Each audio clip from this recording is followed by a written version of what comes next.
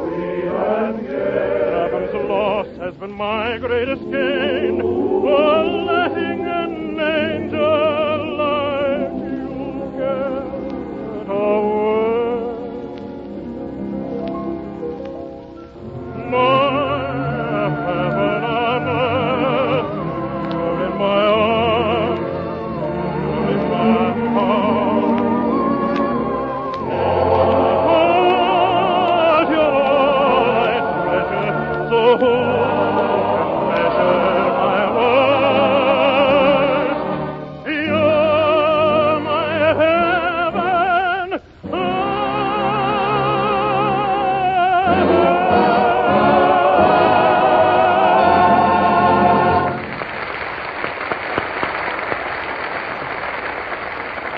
That was swell, Alan. Thank you. Well, Jack, the folks seemed to go for Alan's song, didn't they? Yeah, Judy Garland looks entirely different in pictures, doesn't she? I mean, Bob, I've met Jones before. He seems like a very nice chap, an intellectual sort, ain't he? Yeah. Yes, he sure is. You know, after meeting Kenny Baker last Sunday, I would say that Alan is the exact antithesis. Well, what is that, Bob? I say Alan is the exact antithesis. Well, yes, he is. If I knew what it meant, I could be even more definite. Of course, Bob, Kenny is a very amusing boy, though. He does say the most ridiculous things. I mean, when I talk to him, whenever I ask him anything, I get the silliest answers. You know, you've heard them. Like this morning, for instance. Yeah, what'd you ask him? To take a cut. He was polite, though. He said, "Go soak your head, please." Oh, he was coughing. Well, of course, Alan is a different type entirely. Yes, I'd like to talk to him, just in case Kenny ever happens to read his contract, you know. Yes, well, I want you to meet everybody, Jack. Alan. Yes, Bob? You know Jack Benny, don't you? Well, I'm very glad to see you again, Alan. Well, I won't work for a cent less than Kenny Baker. Yeah. That wasn't in the script, though. Biting the hand that might feed you, eh? I merely wanted to compliment you on your voice, Jones, although I don't think it was the proper selection. What do you know about it? Well, to put it conservatively, everything. You see, Alan, this show needs all the help that I can give it. Now, wait a minute, Jack. Wait a minute. This show doesn't need anything. Well, you're just being stubborn, that's all. Now, you take your musical selections. In the first place, I don't like the arrangements. Well, what's the matter with them? Now, you keep out of this, buddy.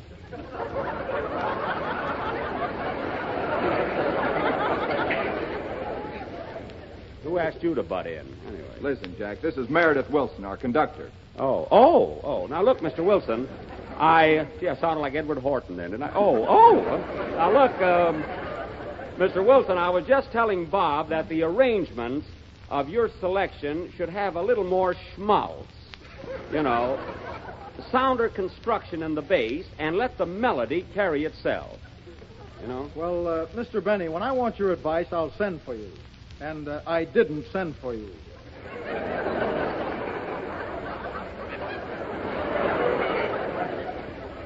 Well, a Phil Harris without curls.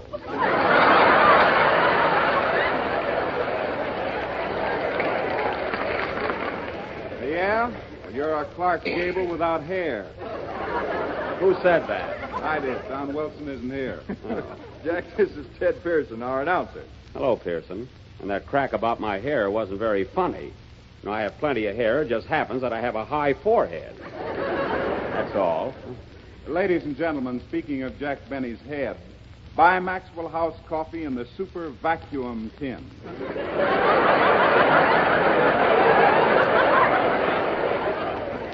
Well, this is a fine way to run a program, commercial plugs right in the middle. You better beat it, Ted. Gee, that Pearson has got some nerve for a guy with only one flavor.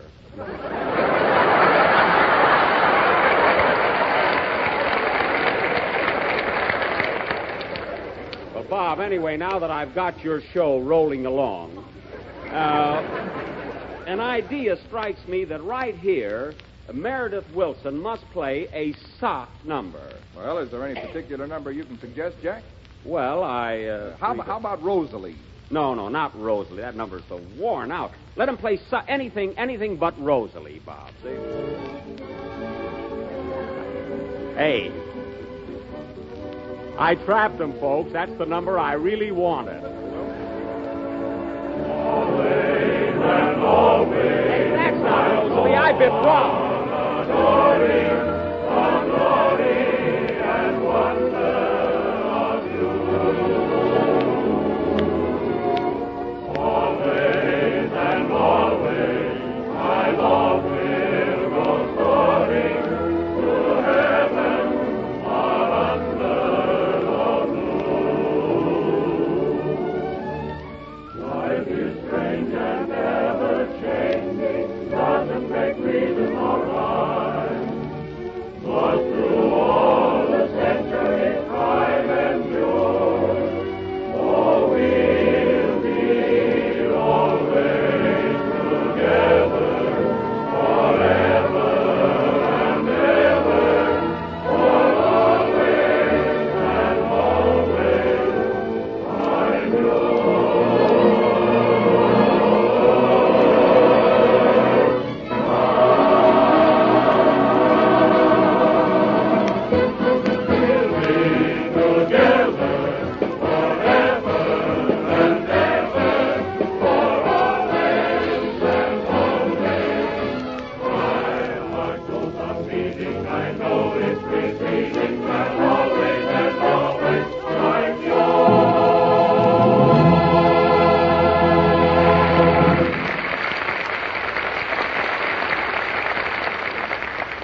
Now, Bob, I think right here I ought to play a violin solo. Jack, go away.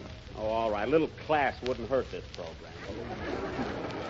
Meredith, that was a grand job on Always and Always. It sounded swell. Oh, really? I wasn't listening. Oh, say, Bob. Oh, there you are. Frank, are you here again? Am I here again? Why, yes, I think so. I'm sure I'm around someplace. I can hear my voice, can't you? Yes, I guess you're here all right. Well, that's fine. Then we won't bother looking for me. Let's get going, Bob. Now, we don't want to be late. Late? Late for what? The premiere. This is the most exciting opening night in Hollywood's history. Why, everybody who is anybody will be there. Believe me, I had to use plenty of influence to get you invited. And now you hesitate. Don't get... Frank, where is this opening night? At Grauman's Chinese Theater? No. At Tishabov's Turkish Baths. It's a formal affair, you know. I'm wearing a top hat, white tie, and a black towel. Do it right, I always say. No, thanks, Frank. I'm not going to the opening night of any Turkish bath. Oh, but, Bob, I got 2 front row seats in the steam room. We'll have a hot time. And they tell me it's a very stylish place. Yeah, what can be stylish about a Turkish bath? Well, in the ordinary Turkish bath, you have to take a shower before you go into the pool. Yeah, well... Well, but in this place, they make you take a shower before you take a shower. Very sanitary. No, you better count me out, Frank, but you'd better go. You certainly look flabby. Well, that's because I exercise. Oh, who looks flabby? Why, Bob, you can't be serious. You know I'm the perfect physical specimen. Why, only this morning I ran 100 yards in 8 seconds. 8 seconds? Yes. Well, it takes Jesse Owens 9 2/5 seconds to run 100 yards. Yes, but I know a shortcut. Why, when I was in the Olympics in 1914... Frank, I didn't know that you were in the Olympics. Well, neither did I until just now. Of course I was. Well, Bob, I was the sensation of the Olympics of 1918. I thought it was in 1914. My, time flies, doesn't it? Bob, I'm sorry you missed me in those Olympics of 1922. Let's see, they were held in the southern part of Europe. Yugoslavia? Yes, and I go skiing, too. Oh, Yugoslavia. That's the country. I thought you were clearing your throat. Yes, Bob, there's nothing like outdoor sports to keep you fit. Why, right here in California, I exercise every day, if it isn't raining. You should see me make a standing broad jump. And I'm a wizard at those old Grecian sports, throwing the javelin, pole vaulting. What about the discus? Oh, the discus. Well, I make my wife wash them. I wear the pants in my house with an apron over them. Yes, Frank, I think America will acknowledge that you're definitely a manly type. Oh, thank you, Bob. Yes, you're one man who is the absolute personification of masculine charm. Yes. The epitome of dashing virility. Oh, what do you hear? From the dictionary? You know, Bob, I didn't know that I was so good. I'm going right out and hire a press agent. So long. I'll see you next. Yes.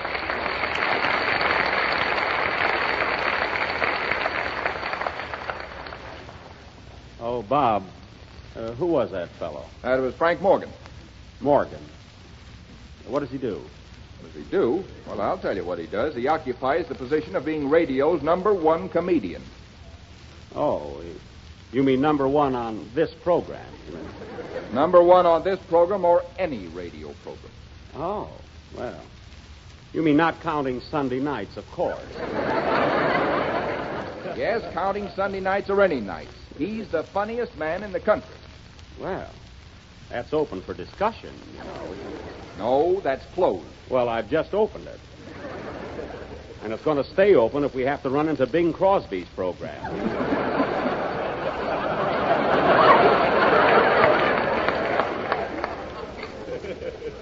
Of course, you may think that Morgan is comical just out of sentiment. Sentiment? Yeah, you know the old saying. People on the same program are thicker than water. You know what I mean? Yeah. I don't. Well, whether you think he's funny or not, did you hear the people laughing? Yes, they were laughing. They're happy. Things are getting better everywhere. That's why. Now, I'll tell you why they were laughing. They were laughing because Frank Morgan is very funny. Do you get it? Frank Morgan is funny. What? I said Frank Morgan is funny. Well, you're just in a rut, that's all. You probably think Jeanette MacDonald has a better voice than Andy Devine. I've never heard of Get me out of this.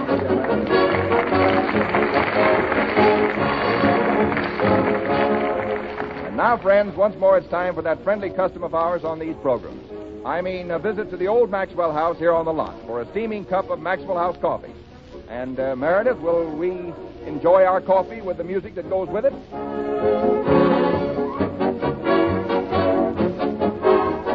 We now pause briefly for station identification.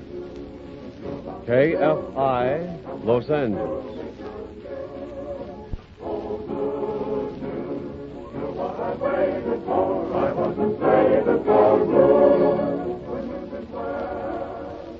This is Robert Taylor again, ladies and gentlemen, and we're continuing our good news of 1938. Hello, Bob. Well, Maureen O'Sullivan. Ladies and gentlemen, I'd like you to meet the lovely lady who appeared opposite me in A Yank at Oxford, the picture we made in England last summer, Miss Maureen O'Sullivan. Thank you.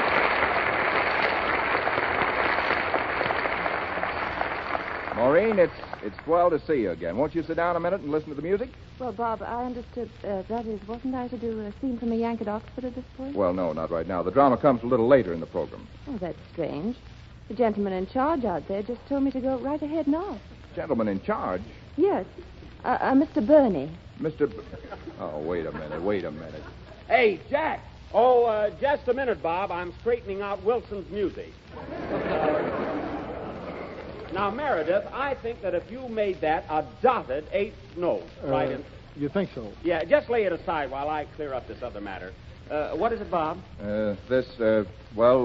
Maureen O'Sullivan... Oh, I'm terribly sorry. Miss O'Sullivan, meet Robert Taylor. I know Mr. Taylor very well. Oh. Now, listen here, Jack. I don't mind your giving suggestions, but when you start sending people out on the stage in the middle of the program and confusing everybody, that's going too far. I should say it is. You told me you were running this program, Mr. Burney. The name is Benny. Jello.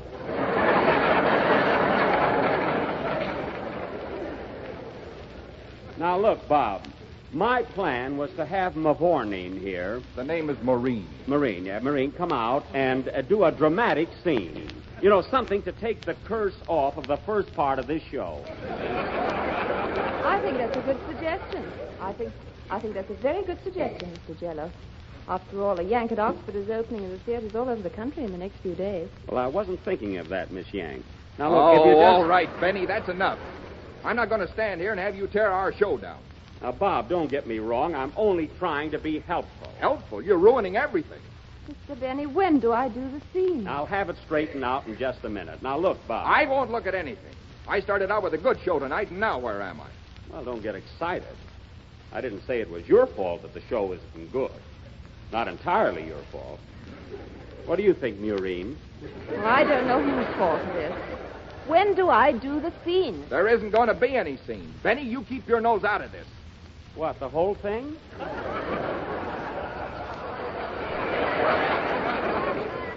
Look, Bob, if you didn't want me to tell you how to run the program, why did you send for me? Who sent for you? Well, of course, I didn't know they'd gone over your head. You know. Who went over whose head? Now, don't get acrobatic. You know how I happen to be here tonight, don't you? No, I don't. Do you two mind if I sit down? No, not at all, not at all. Now, Bob, look, it was perfectly simple. I was walking along Hollywood Boulevard, minding my own business. I can hardly believe that. Well, I was walking along anyway. And who should I see a block or two away but the head of MGM's radio department, Louis K. Sidney? Yeah, go on. Of course, I had no intention of forcing myself onto your program, but after I caught up with Mr. Sidney, we passed the time of day. One thing led to another, and I saw where the conversation was going. So I came right out and I said, LK, I always called him that, LK, would you like me on the Maxwell House program Thursday? Oh, you said that, huh? Well, what else could I say? I didn't want to embarrass him. Of course, he was tickled to death. He was, huh? What did he say? Well, he was very enthusiastic. He said, Jack, why don't you give me a ring in a few weeks and we'll talk about it. Yeah? Well? Well, I forgot to call him, that's all. I had to come down. I couldn't let the fella down, you know. Well, it's plain to see, Jack, you wished yourself on the program, and I know, because Mr. Sidney told me he didn't want you. Oh, he did, eh? The big gossip. Hey, you don't know what you're talking about, and I'm getting tired. Well, why don't you do what millions of others are doing? Refresh yourself with a cup of Maxwell House. Bob, do I understand that this gentleman has nothing to do with the show at all? Absolutely nothing. Well, he's been giving orders like a second lieutenant. He's had me waiting for 10 minutes out there. What's the idea, Benny? Keeping Maureen O'Sullivan out there cooling her heels. O'Sullivan heels. That's a pip. Now, that's what you need on this program. Oh, that's dynamite. That's not funny, Jack. Bob, he's got Jack Conway standing around there, too. Mr. Benny, how much longer do I have to wait? Just a minute, Mr. Conway. Jack Conway. Ladies and gentlemen, this is the man who directed us in MGM's new picture, A Yank at Oxford.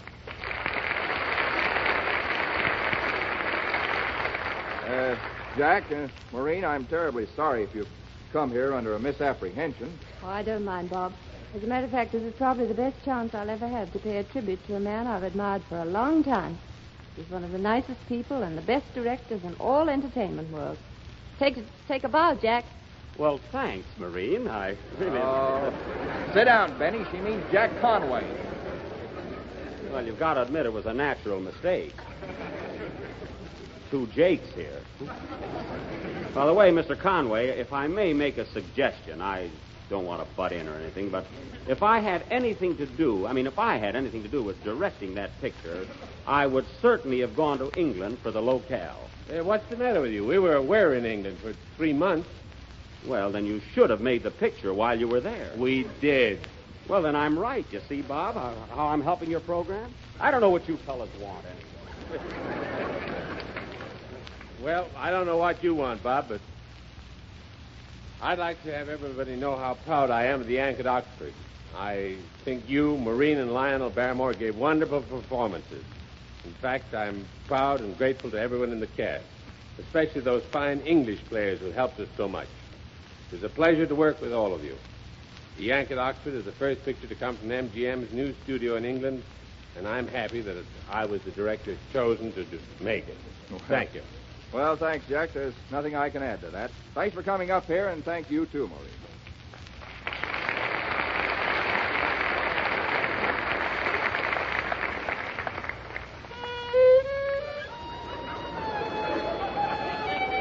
Jack! Jack, please go away, will you? Will you? Oh, you're afraid you can't follow us, huh? Play something, will you, Meredith?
That was Meredith Wilson and his orchestra playing Can't I. We now present a drama especially written for this program by Dory Sherry entitled Epilogue to Love. The girl is played by Maureen O'Sullivan. Curtain, please, Ted. So much has been written about love that sometimes we make the mistake of regarding it as a commonplace thing. Yet every day, love still inspires men and women to do noble and ignoble things, and they are reborn or destroyed. Now, Epilogue to Love. The scene is a hallway leading to a large room. Two men are walking to the room. When we get to a room, I'll leave you alone. It'll be easier for you to talk. All right, John. I don't know what to say to her. Oh, you'll find the words. You see, Jim, she's so terribly depressed that I've taken this chance to get you here. It might save her. She has years of life ahead of her, if she wants it. Is she badly hurt? She's blind, Jim. Blind? Yes. That's why she doesn't want to live. But you can help her. You loved each other once. After you left, I think she married me on the rebound. Never has really loved me like I love her. If you can bring her back, I'll do the rest. I'll try, John. I know you will. Here we are. Mary, Yes, John? you have a visit. It's Jim Thomas. Jim. Hello, Mary. I'll wait outside, Jim. All right, fine. Jim. Say that again. Say, hello, Mary. Hello, Mary. Jim, darling. You're as lovely as ever. Your hair is golden. Jim, what awful thing took us apart? Mary, let's talk of other things. Yes. Other things, brighter things, perhaps, like... Oh, Jim, I can't see you. Do you know that I can't see you? Let's not talk of that either. When did you get back? About 2 weeks ago. I heard about you having been in that mine explosion. I was so frightened for you. It was just a big scare. 2 scratches and a lost hat. I was such a fool, Jim. I should have gone with you anywhere you said. Well, the part of the world I've been in is a man's world. Your life is here. Life with no eyes. Oh, Jim, you don't know how terrible it is to be blind. To miss all the things that you take for granted. The early sun. The gray dust. The light and shadows on a wall of books. The glistening of a window pane after a morning rain. The blue... Here, you mustn't. You need every bit of courage, every bit of sanity. But you don't know. There you are, darling, looking at me, seeing the colors in the room. Perhaps the sun is streaming in. I can't see you or the sun. Nothing. It's a world of black. Mary, dear, listen. You'll find compensation. I believe that people do. All the nastiness, all the ugliness in life is away from you. You'll discover a part of your mind and soul that you never knew. You still can read, hear, smell, feel all the beauty in the world. You say that, Jim, because you don't know. What beauty can there be with no light, no color? There are many people, dear, without sight, who have found a beauty beyond the knowing of people who can see. A greater beauty of companionship, the beauty of self-sufficiency. And they can read and enjoy the same things with their fingers that they could with their eyes. They can hear and enjoy the same music, and over the air they can hear the same things that make other people laugh and cry and thrill. This part of my life that was you is gone. Gone forever. That was long ago. And it isn't much of a life running to the four corners of the globe. Even now I'm planning to go away again, this time to the desert. Some more interesting bones to pick and place in the history of man. What's going to become of John and me? He knows how I feel about you. Our love is a ghost that comes back to haunt him. He adores you, Mary. He'll give you everything he can. You've got to live for him. And for your son. Oh, did you see my boy? I met him downstairs. Fine-looking kid. Your hair and coloring, but his daddy's physique. He's going to be a doctor, he says. This morning he told me he's going to study hard. And someday he's going to fix his mommy's eyes. You'll get a lot from him, Mary. That's a love most people would envy. Strange to think that someone could envy a blind person anything. I'm sure they do. I knew a man once who saw his son fall off a cliff to a crushing, horrible kind of death. He wanted to tear his eyes out. He'd have done anything to wipe that vision from his mind. You always were a practical soul, Jim. You could convince me of anything. Even now, for the first time in months, I'm beginning to feel alive again. I even smell the flowers in the room. What kind are they? Ugly-looking blossoms. You see, you're getting a beauty I can't enjoy. I can't enjoy the scent nearly as much as you do because I see what they really are. Oh, they're probably gorgeous red roses. They are not. Oh, Jim. Mary, I'll have to be getting along now. I'll come back soon. But promise me, no more nonsense about yourself. You're going to get on, get well. You've got to. Jim, darling, once I thought you'd taken everything from me.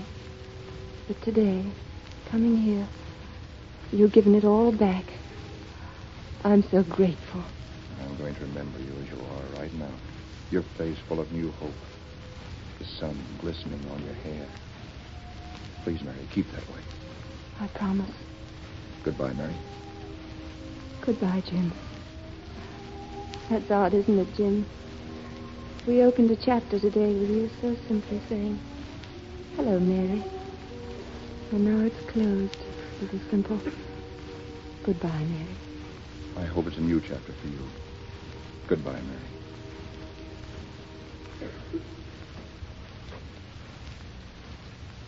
God bless you, Jim. You've done it. Tell me, was the sun streaming on her hair? It was. Good kiss. Remember your promise, John. She must never know that explosion left me blind. She never will, Jim.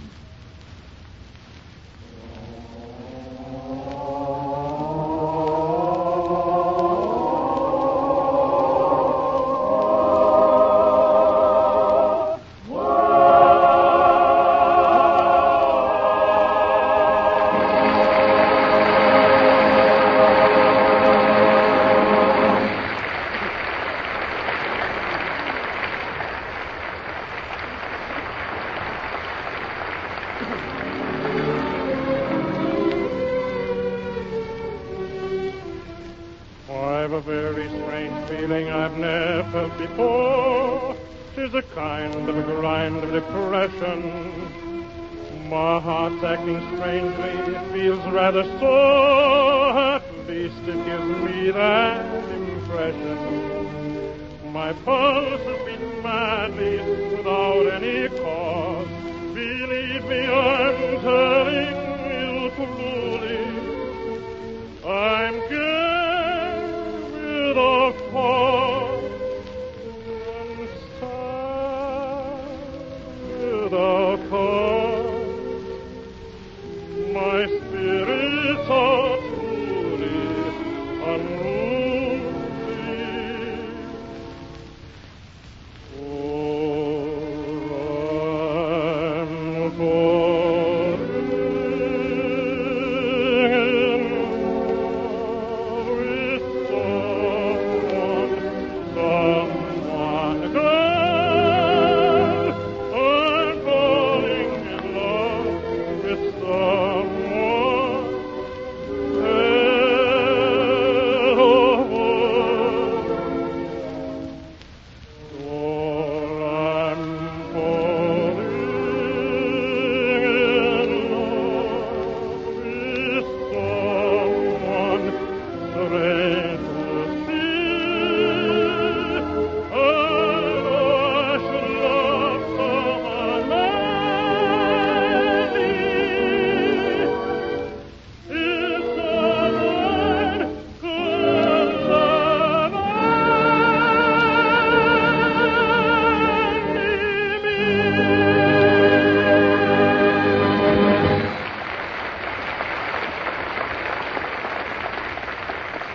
Friends, that was Alan Jones who just sang Victor Herbert's Falling in Love with Someone. And now I want to take long enough to explain again just why it is when you make drip coffee, you need a special grind of coffee to fit that particular method of coffee making. Now, I'm going to do it by means of a little quiz. Now, when you make coffee by the percolator or boiled method, the water is in pretty constant contact with the coffee, isn't it? Yes, in a percolator or coffee pot, the water is in contact with the coffee constantly. Not once, but many times. Right. So there's plenty of time for the water to extract all the flavor of the coffee. But now, when you use the drip method, with drip pot or glass coffee maker, Well, when you make coffee correctly in a drip pot or glass coffee maker, the water passes through the coffee only once. right again. Do you realize what that means? Well, I should say that coffee used in the drip method must therefore be ground finer, so that all the flavor and goodness of the coffee is extracted quickly. Exactly. And for that reason, because we know that the same grind cannot be expected to give the best cup of coffee by coffee-making methods so different in principle, we offer Maxwell House in a separate grind that is always just right for each method. The regular grind Maxwell House for percolator or boiled coffee, the special drip grind for glass coffee maker or drip pot. Yes, that's one of the secrets of making better coffee every time. Buy the right grind of Maxwell House for your particular method of coffee making. Then you'll be sure to make coffee that's rich and mellow, full-bodied, unvarying in flavor, coffee that's always good to the last drop. And don't forget, you can now buy Maxwell House coffee everywhere, packed not only in the 1-pound can, but in 2-pound cans as well. You'll find increased convenience and added economy in buying the 2-pound can.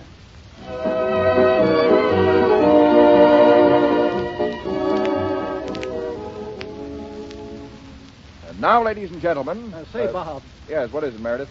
You won't have to worry about Jack Benny anymore. I got rid of him, but good. You did? But how? Well, he wanted to meet Myrna Loy, so I sent him over to the little dressing room in the corner of stage 30. But that's Fanny Bryce's dressing room. You're telling me.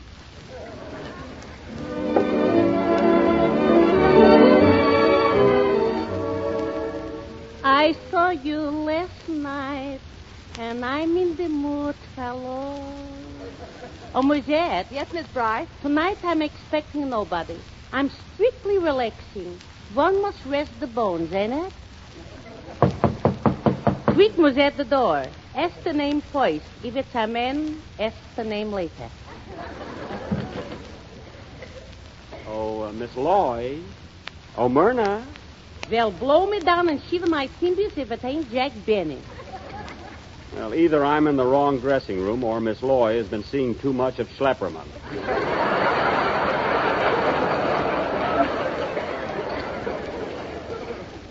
Pardon me, I thought this was Myrna Loy's dressing room. Well, what she got that I ain't got?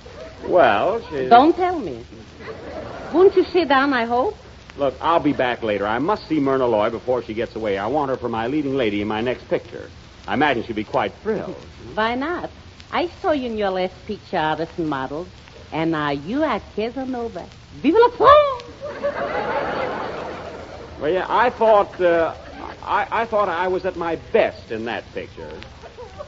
Was that your best?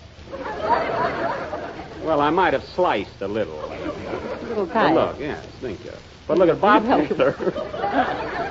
Look. Bob Taylor gave me a couple of pointers last Sunday, which didn't hurt any. Now you're talking my language. You know, Mr. Benny, it's a very peculiar thing, but you appeal to me. I've got here a scene for my next picture. Would you mind running over with me a few lines? No, look, later, not now. All right. Well, I'll tell you what, wait a minute. Or, after all, that's what I'm here for, to help everybody. Jack Pollyanna Benny. Yeah. Besides, the practice will do me good. Wouldn't hurt me neither. Now, in this scene, you play the part of D'Artagnan, one of the 3 Musketeers. You know, all for 1 and 3 for 5. Well, I'll like that, I think. That'll be... What part do you play? I am your sweetheart, a ravishing, beautiful queen of Italy. You look more like Dolores Del Schmutz. Thank you. Thank you. Yeah, you're very comical. Now, look. You're sweetly tender. Go on, Kitty. Now, look. Now, look, Schlepp. Or Fanny, look. Look. D'Artagnan's queen was the Queen of France. France, Italy. What's the difference so long as she's a citizen? Go ahead. Read the first line. The first line. Yeah. Right from here. Just the way it's right written. Huh? Yeah, that's it. I can't read backwards very well. I can't read. Well, you know what Alan said once? What? Anything we make up will be funnier than this. You're telling me. All right, right from this line, huh? Yeah, go on. Okay. Go on. My queen. My queen. Come fly with me. Come fly with you. I'm of royal blood, not pigeon. Do not say that!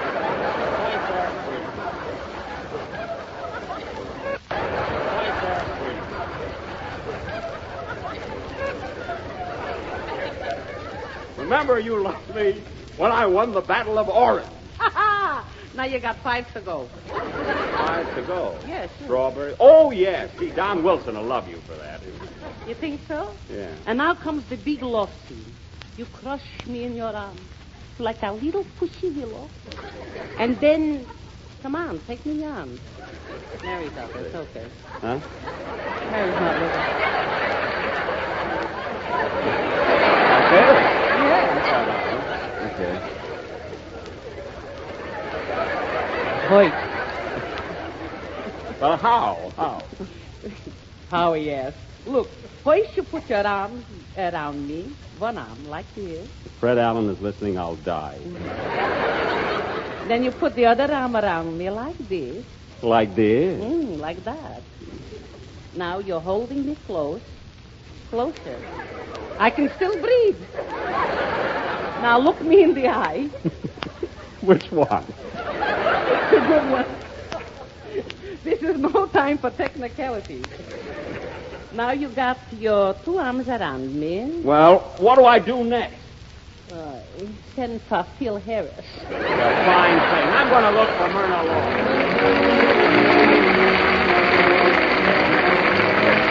And now we come to the MGM Concert Hall.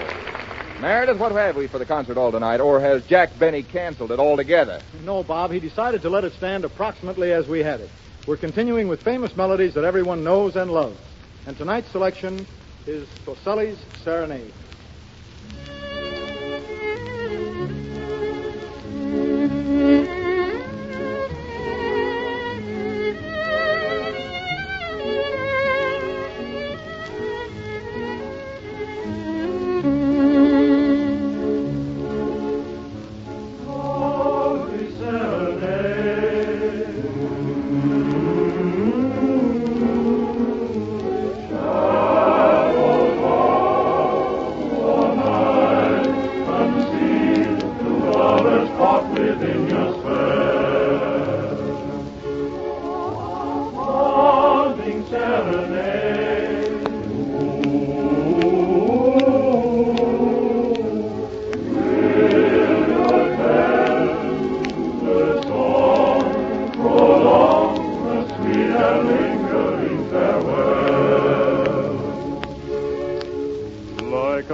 Ladies and gentlemen, next week we'll have another nice program, as Jack Benny calls it. Yes, if you'll just follow my instructions. Quiet, Jack. As I was saying, ladies and gentlemen, you'll hear Louise Reiner, Warren William, Melvin Douglas, Virginia Bruce, Connie Boswell, Douglas McPhail, plus the Good News regulars, Frank Morgan and Fanny Bryce.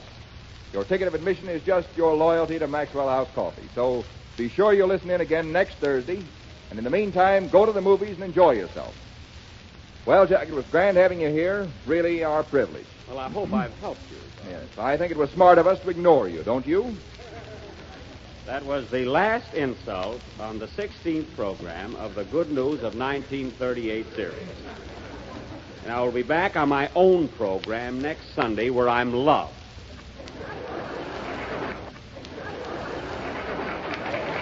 Good night, Bob. Good night, folks. The last time I'll ever come over to help anybody, believe me.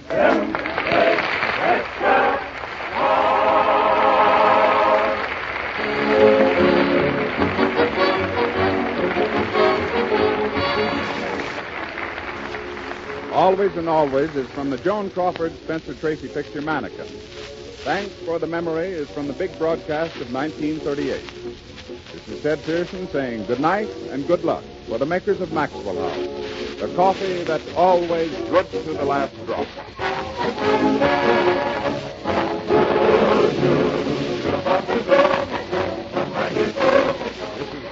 This is the National Broadcasting Company. The instant coffee with a famous flavor. That's Instant Maxwell House, the happiest combination in coffee. Wonderful, good to the last drop flavor, combined with the convenience and thrift of coffee made instantly in the cup.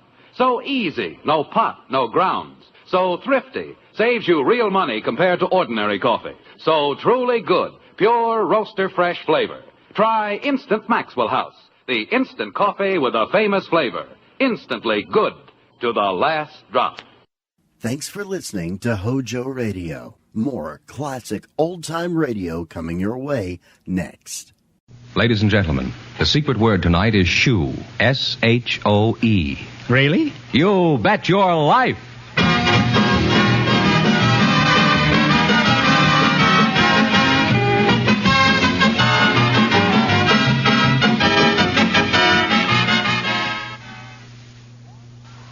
The one, the only...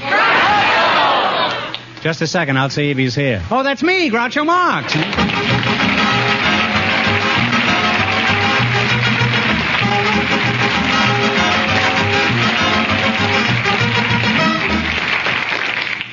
Thank you. Well, here I am again with $3,000 for one of our couples tonight. George Fenneman, who's first to try and take it away from me?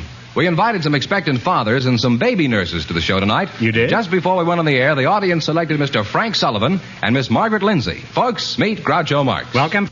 And if you say the secret word at any time we're talking, I'll pay $100 in cash instantly. It's a common word, something you always have with you. A baby nurse and an expectant father, eh? Miss Lindsay, I presume you're the nurse? I am.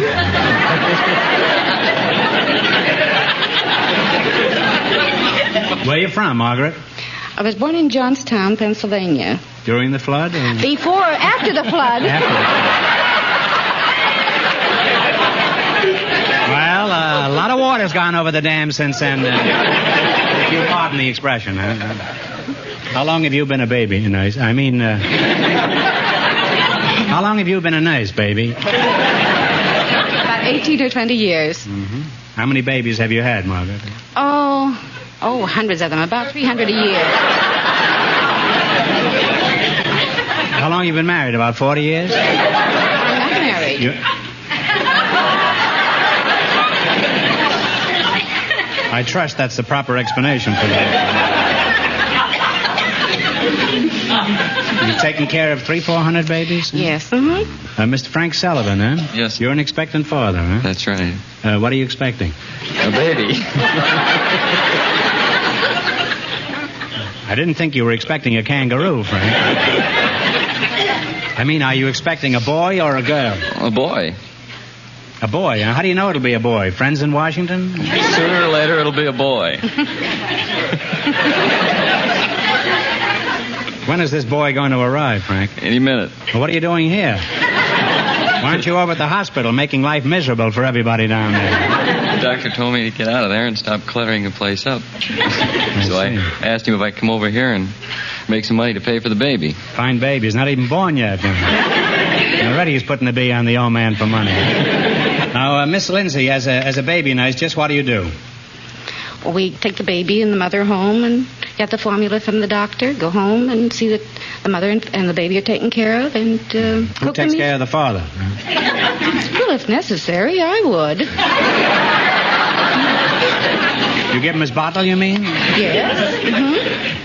Tell me, how long do you take care of the mother and the infant? Oh, anywhere from 2 weeks to a month, according to Papa's pocketbook. That's a very mercenary attitude, isn't it? Then what do you do? Go on to another case.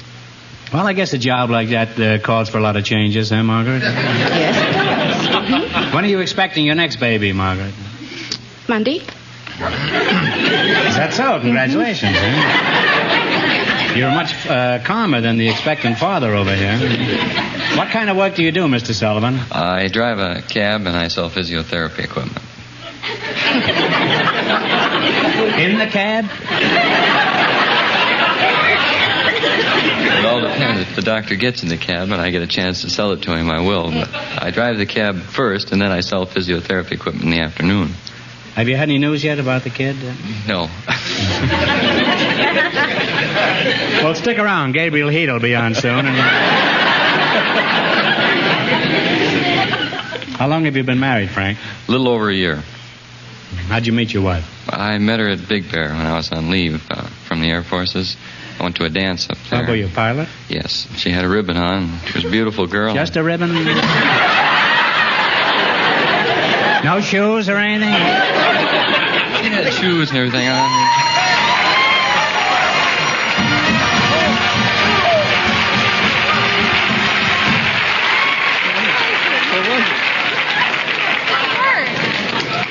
What a jerk I am.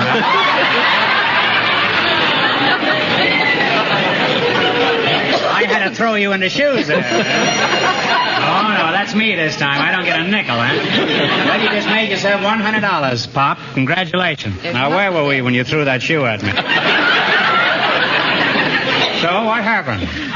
Well, I asked her to dance, and we danced, and then I called her up when I got home. Isn't it difficult in her bare feet? How did you meet your husband, Margaret? I haven't any husband. Well, are you married? No. Well, that explains it, I guess. But why aren't you married, Margaret? You're an attractive girl. Being around babies so much, it seems to me you'd want to get married. Well, it's this way. All the men I meet are husbands and fathers and... Well, in your job, you just can't get away from the eternal triangles, That's huh? right. By the way, they're not triangles anymore. They're not triangles? They're squares. They're squares. Are you referring to the husbands or the diapers? Huh? And all these years, for the past 50 or 100 years, they've been using triangles. Huh? Bet some kid figured this out. I bet they did, too. At a square dance, I'll bet. Huh? Now, Francis, let's see how much you know about babies. For example, should you pick him up when he cries? If you pick him up, he'll shut up. Who wouldn't, huh? That'd spoil him, I suppose, huh, if you picked him up? Huh? Well, they say so, but I've been reading books, and it says it doesn't spoil them. Clara Barton, how do you feel about picking up crying babies? Well, I think it should be done because you never can tell what's the matter if they have a pin sticking them or gas on the stomach or, etc. Well, the etc. is probably the reason he's crying in the first place.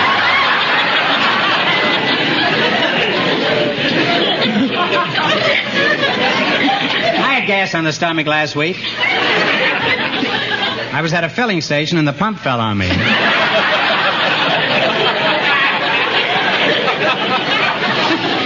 Miss Lindsay, are you married yet? Well, time's a wasting, you know. You're liable to wind up an old maid. Bring her in and we'll wind her up together, huh?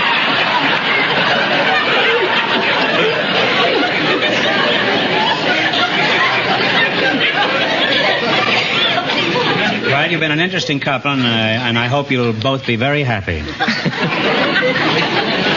Now, in just 1 minute, you'll get a chance to earn $3,000. Right now, listen to this. Stay tuned to HOJO Radio.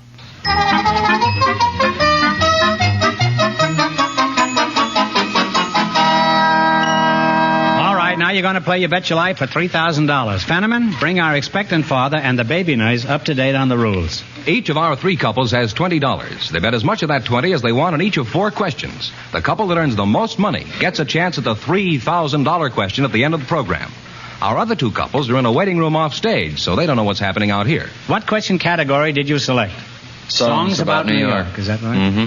How much are you going to bet of the $20? $10. Jerry Fielding will supply the music. You identify the song. Okay, Jerry.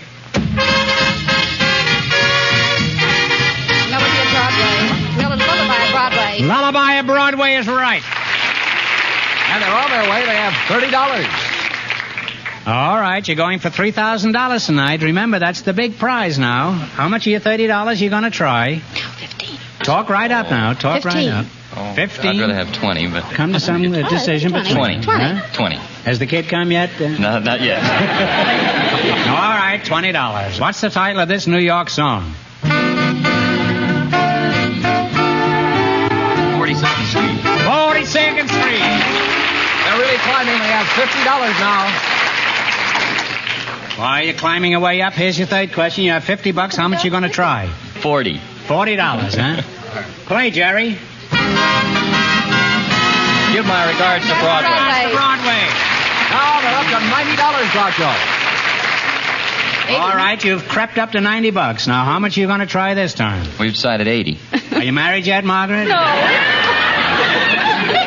All right. You're going to bet $80. What's the name of this New York song? The Bowery. The Bowery is correct. And they wound up with $170 plus $100 for the secret word.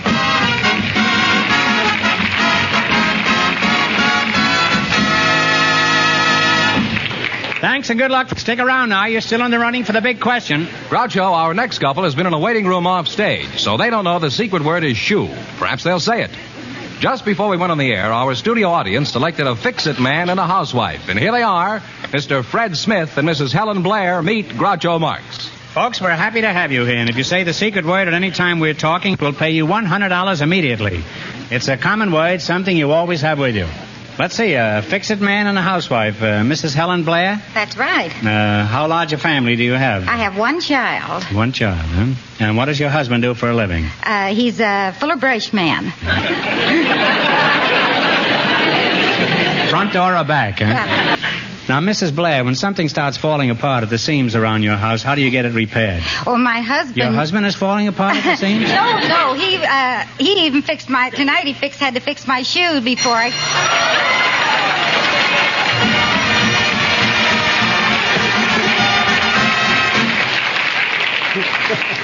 I talk too much. You said shoe, and since that's the secret word tonight, you are now $100 richer. Oh. And here you are. Congratulations. Now, don't bother dropping the other shoe. Only the first one counts. Thank you. Now, let's play You Bet Your Life, the Elgin American game, for $3,000. Run your $20 into more than the other couples, and you get the chance at the big question later. Fenneman's off stage to remind our listeners how much the first couple won. Go ahead, George. The baby nurse and the expectant father won $170. Here we go. Let's see how high you can build your $20. What question category did you select? Name the cloth. Now, here's your first question. You have $20. How much will you try? 15. Now, what kind of material is calico made of? Cotton. Cotton is correct. Well, off to a good start. They have $35. Well, you've got a flying start. Remember, you're going for $3,000 tonight. How much of your $35 will you try? 30. What kind of material is file? F-A-I-L-L-E. It's a silk, and I believe it's made of Silk is right. You said it, and you win the money. They're climbing. They have $65. Now you've got $65, and here's your third question. How much of the $65 you're going to bet? 60. What kind of material is cretonne made of? Cretonne. Oh, cotton? That's right. They now have $125. All right, here's your last chance to beat the other couples. You have $125. How much are you going to bet? 50. What kind of material is Cheviot made of? Flax. Is that right? I'm sorry, the answer is wool. They wound up with $75 plus $100 for the secret word.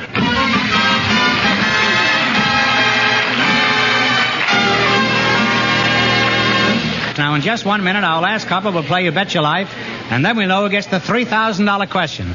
Right now, I want you to pay attention to this. Stay tuned to HOJO Radio.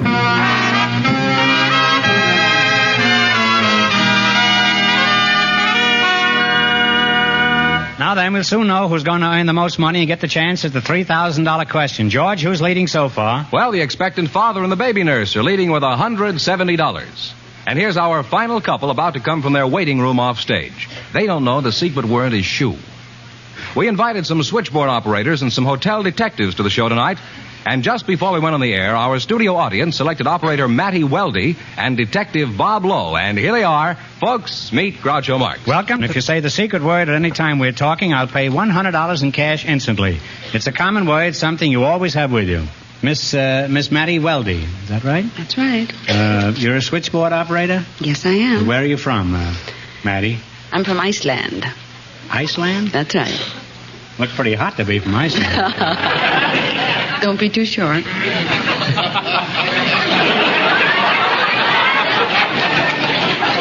One can never be too sure, Miss Weldy. Nobody ever seems to be born in Los Angeles. I guess on account of the smog, the stork can't find the chimney. Why do you do your telephone operating? I do my telephone operating the Daily News. Have you ever had your lines tapped? Not to my knowledge. Well, keep an eye on Detective Lowe over here. I notice he's looking over your lines right now. Detective Bob Lowe, huh? Mm-hmm. Where are you from? Cleveland, Ohio. Mm-hmm. Didn't they used to have a ball club there? Tell me, Dick Tracy, at which hostelry do you do your snoozing? I mean snooping. Huh? I don't do any snoozing and I don't do any snooping. I beg your pardon.